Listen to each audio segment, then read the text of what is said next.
மனிதன் என்பவன் தெய்வமாகலாம். வாரி வாரி வழங்கும் போது வள்ளலாகலாம். வாழை போல தன்னை தந்து தியாகியாகலாம். உருகியோடும் மெழுகு போல ஒளியை வீசலாம். மனிதன் என்பவன் தெய்வமாகலாம், தெய்வமாகலாம்.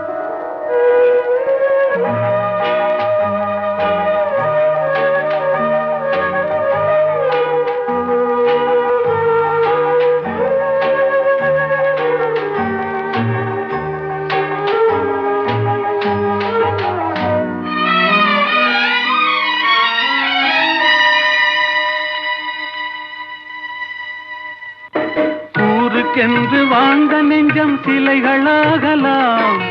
உறவுக்கென்று விரிந்த உள்ளம் மலர்களாகலாம்.